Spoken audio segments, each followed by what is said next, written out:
All right, here goes.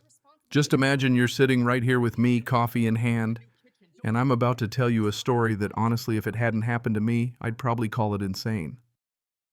But it did happen to me. So buckle up.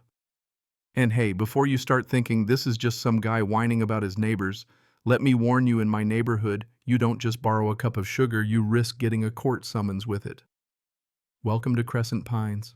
So let's rewind. I thought I was finally doing it right. Moving my family, me, my wife, Sarah, our three kids, into what looked like a peaceful little gray house on the edge of a wealthy suburb. It wasn't fancy, but it was ours. And you know the best part, no HOA.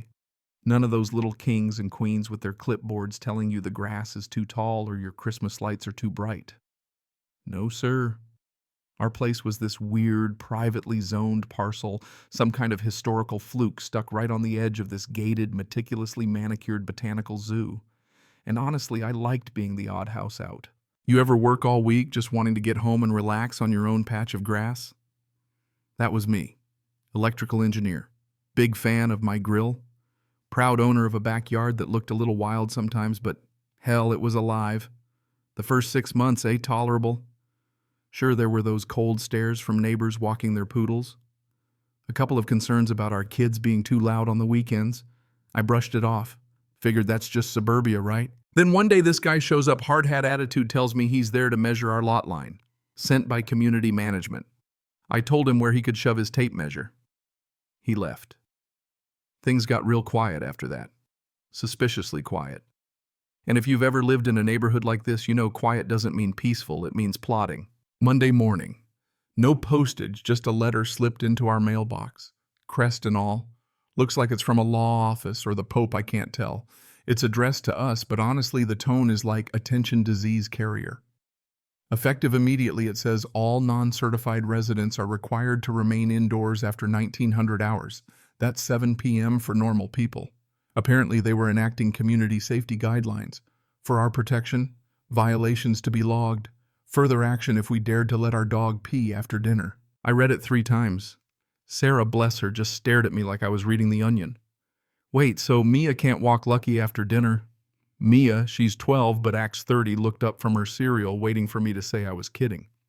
Lucky, our golden retriever, whined like he got the joke. That night I made a point of walking out to the driveway at 7:30 sharp just to take out the trash. Nothing happened, but I could feel the eyes behind those windows. I guess it takes a special kind of person to peek through blinds for a guy holding a bag of leftovers. But things escalated quick. Thursday night baby's burning up with a fever. Sarah's soothing him. We're out of Tylenol. Pharmacy's 10 minutes away. It's 7:15, so I'm breaking curfew. I get to the end of our driveway, and this white SUV marked HOA security rolls up and parks across the mailbox. 2 guys get out. Tactical vests that say Community Patrol. One's got a clipboard, the other's gripping a flashlight like he wishes it was a taser. Clipboard guy, evening, sir. Need you to return to your residence. Excuse me, clipboard, all business. Non-certified residents must be indoors by 1900 hours. Me now pissed, I'm not under your agreement. This is private property. I'm not even part of your HOA. Clipboard like he's heard it all before. Guidelines apply to all adjacent parcels within influence range. You're under preliminary jurisdiction. Me, that's not a real thing. I need medicine for my baby. I step past them and then flashlight guy grabs my arm. I don't even think I just react. Next thing I know, I've spun around. He's eating bumper. Clipboard guy goes flying into the grass. And that's when I hear sirens. Police cruiser shows up. 2 officers step out, 1 barks. Hands in the air. I do what I'm told. Even as I see my house lit up, Sarah holding the baby, Mia clutching the dog's collar, all of them watching me get cuffed on our lawn. They booked me for assault on security personnel. Spent the night in a cell colder than my ex-boss's handshake. No apology, no explanation, just a receipt for my keys and a citation. Sarah picked me up in the middle of the night. She didn't say a word. Neither did I. Sometimes the only thing you can do is sit there nursing cold coffee and rubbing your wrists. But I wasn't angry. No, I was focused. See, I don't yell. I don't smash things.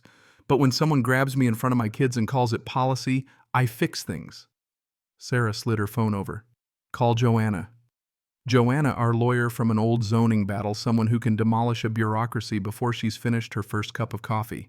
By that afternoon, Joanna was at our kitchen table, tapping through HOA statutes on her tablet, muttering under her breath, "Jackson, they have zero authority over you. They can't enforce a curfew. They can't touch your property. You're not even on their CC and Rs." Hearing that didn't just make me feel right, it made me feel sane. I wasn't the crazy one. We filed a formal complaint, sent a copy of that ridiculous curfew letter to the sheriff, pulled public records on emergency calls from the night of my assault. And just for fun, I posted the HOA's letter to a local community page online. No rant, just the document with their all non-certified residents line highlighted. The internet predictably lost its mind. Dystopian suburbia, people called it. I couldn't disagree. The HOA president, let's just call her Karen because, well, what else, posted a statement under the HOA's official page. All PR sugar, all protecting the community.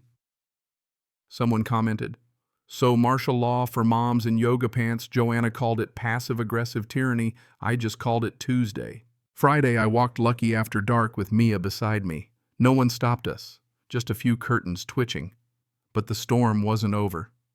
Sitting at the dining table the next day, I studied every inch of our deed. Everything checked out. Except when Joanna pulled the latest HOA map, our land was suddenly shaded as Zone 4 development expansion. A green patch labeled for takeover. Turns out the HOA had submitted paperwork to the county to annex our lot without telling us or the county or anyone who'd actually, owned the land. And the kicker, somebody had forged my signature.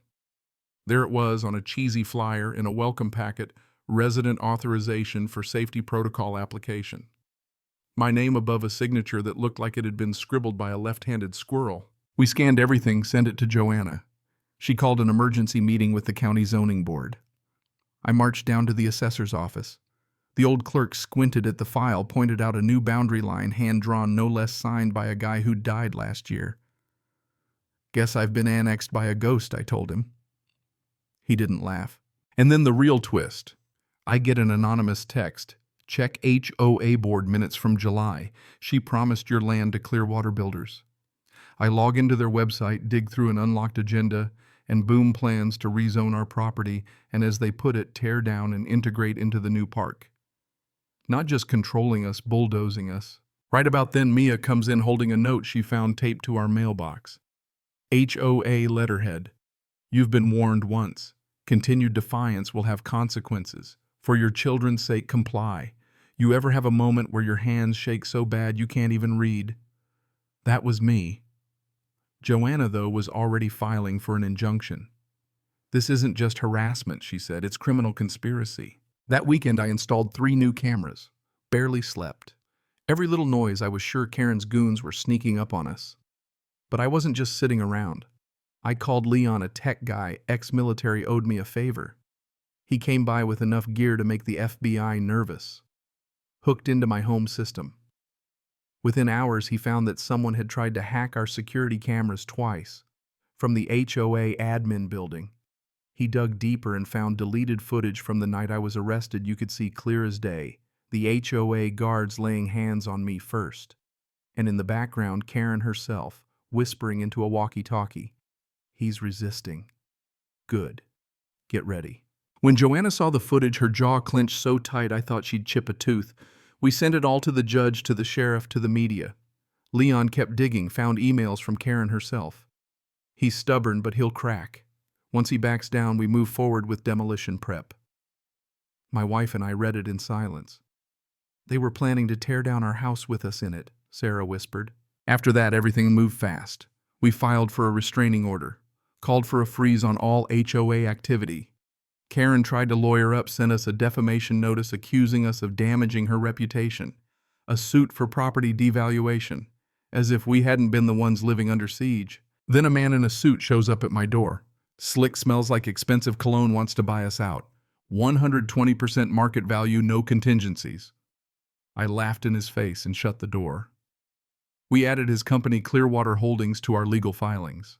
Leon's final bombshell, HOA financial records showing money moving to shell companies, companies that didn't even exist, controlled by Karen and her cronies. Embezzlement, grand theft, you name it. By the end of that week, the HOA was imploding. Board members started resigning. Neighbors finally started talking to us. Someone left brownies on our porch with a note, "Sorry, I thought you were the problem." And then the dominoes fell. County froze the HOA's accounts. The sheriff posted "officially closed pending investigation" signs on the HOA office. Karen was arrested, no drama, just deputies picking her up at a spa, green face mask and all, charged with fraud, conspiracy, embezzlement, the works. The press called it the gated coup. I just called it justice. But the best moment, the real karma served hot scene, came during a neighborhood meeting on the high school field under police protection. I stood there and told the whole story, showed the forged maps, the threats, the video. Some people clapped. Someone shouted, "At least he's not stealing from us."